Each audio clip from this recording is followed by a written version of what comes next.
Bonjour, bienvenue sur Chaudron de Brume. Aujourd'hui, on va tester des galettes des rois qui sont sans gluten et pour certaines même véganes.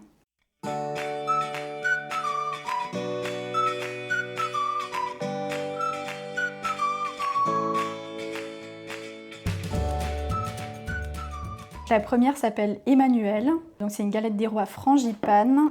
Donc elle ressemble à ceci. Il y a de la farine de riz, farine de millet, farine de tapioca. À l'intérieur, c'est quand même pas mal fourni. Et donc je vais la goûter avec vous. Donc c'est la première fois que j'essaye des galettes des rois sans gluten. Je vais vous donner ma première impression.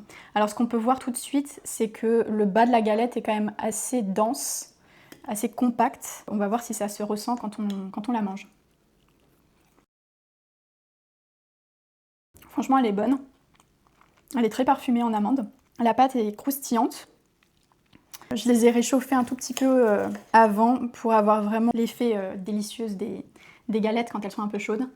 On ne remarque pas la différence entre la farine de blé classique et la sans gluten. Oh, franchement, pour celle-là, très bon. Je mettrai des notes à la fin, histoire de comparer.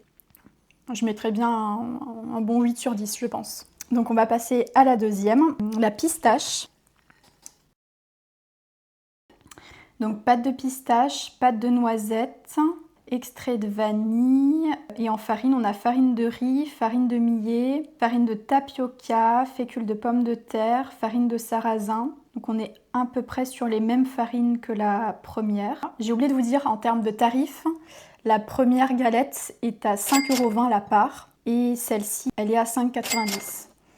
Personnellement, je trouve que c'est quand même plutôt cher, mais après, les farines sans gluten sont beaucoup plus chères que la farine de blé, donc je peux comprendre la différence. Voilà, c'est quand même pas donné, quoi. On va essayer ça. Je suis assez curieuse. Donc elle est sans gluten, mais pas végane, hein, celle-ci. Donc on voit bien la pâte de pistache, c'est bien vert. Ok. Alors, par rapport à la première, je la trouve plus dense.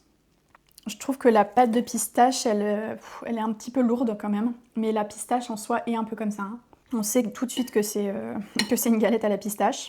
Elle est pas mal, mais c'est vrai qu'elle est assez lourde. Je pense qu'on peut pas en manger énormément.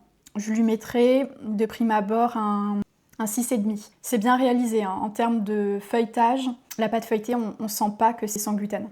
Franchement, c'est très bien réalisé.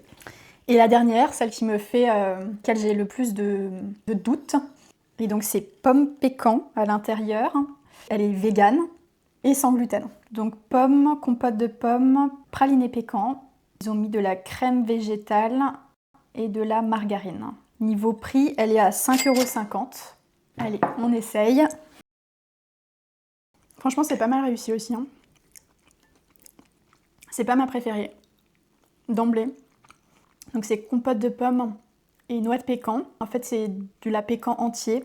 Je trouve que la compote est très discrète. On la sent pas trop. Je la trouve pas incroyable en termes de saveur par rapport aux deux premières. La base de la pâte est plus dure et plus sèche aussi. Ouais, c'est pas ma préférée. Elle manque un peu d'intérêt, je trouve, celle-là. C'est quand même bien réalisé pour du vegan, franchement. Vegan sans gluten, c'est quand même pas facile. Mais en termes de saveur, je trouve que c'est pas super intéressant. On arrive maintenant aux notes. Je vous ai donné déjà un petit aperçu. J'avoue que ma préférée, c'est la classique. Elle a une bonne saveur de frangipane. Elle est bien parfumée. On sent pas du tout le côté sans gluten. Top 2, celle à la pistache. Je la trouve plus dense, mais elle est sympa. Le feuilletage est bon. On en mange moins, mais elle est très bonne. Je dirais 6,5 sur 10. Et pour la dernière, la sans gluten et vegan, je trouve que le fourrage n'est pas très intéressant. On sent pas trop la compote de pommes. Il y a vraiment des gros morceaux comme ça de noix de pécan. Je trouve que c'est pas super agréable à manger en fait. Je lui mettrais un 4, mais c'est quand même bien réalisé pour du vegan. C'était ma première dégustation sur ma chaîne. Il y en aura plein d'autres, il y en a plein d'autres qui sont prévus. Donc n'hésite pas à t'abonner si ça t'a plu et à très bientôt.